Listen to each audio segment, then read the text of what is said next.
Rocco, there's some things to like there at the rally there in the ninth inning, but how tough is it to see something like that, too late after what was a tough goal for a good portion of this game? Yeah. Overall, it was a tough game. I mean, our guys fought pretty good, had some good at-bats, got back into it. Not close enough. I mean, we got to play better. I mean, we as a whole did not play well tonight. I think there were a lot of things we could probably point to, but you know what? That being said, there are some other things we can point to. I mean, Jax came in and really picked us up in a big way. Colomé too, but the at-bats as the game went on were all right. We hit some balls hard, strung some things together at the end, just not enough. What were you seeing from Randy Dobnak tonight? I mean, you kept him in there for quite a while. Was that part of wanting him to eat up some innings? Was it trying to let him work through something? What was the thought process there? Yeah. I mean, that's a big part of it.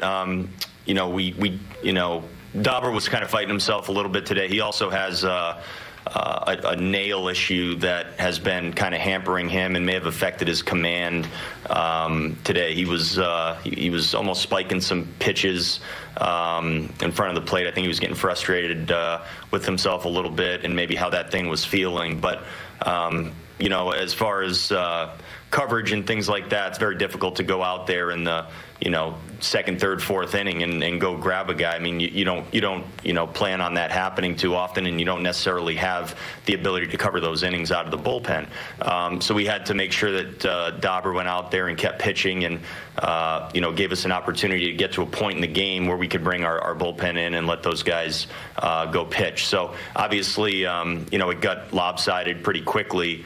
But as far as timing, I mean, there's no option to really do it much earlier than that.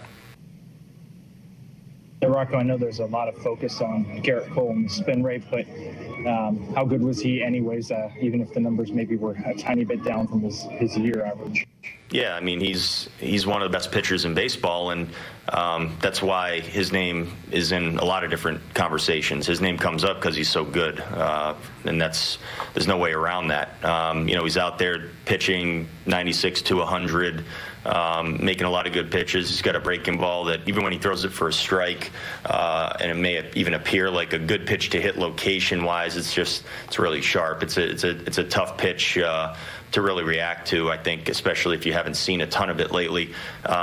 He's, there's a reason why he's, a number one starter and has been for a while now. He not only knows what he's doing, but he's got just exceptional stuff and some good execution too. So he's a tough customer. I'm not worried about his spin rates. I'm just watching him pitch, and he's a good pitcher. Rocco, was getting Nick out there in center in the ninth just a chance to see him in a lower pressure situation, or did something happen with Trevor there? No, Trevor's fine. In that spot in the game, and knowing where we're at outfield-wise, at some point Nick's probably going to find himself out there in a game, and instead of doing it to start a game, or instead of doing it where he just happens to need to go in a tie ball game or something like that, I think breaking him in, just getting his feet wet, getting him out in the field for the first time really ever, I think, I wanted to make sure we were able to do that. So he's done that. We may do that again at some point along the way, but there's a non-zero chance he may find himself in one of these games very soon, and didn't want it to be just all new to him.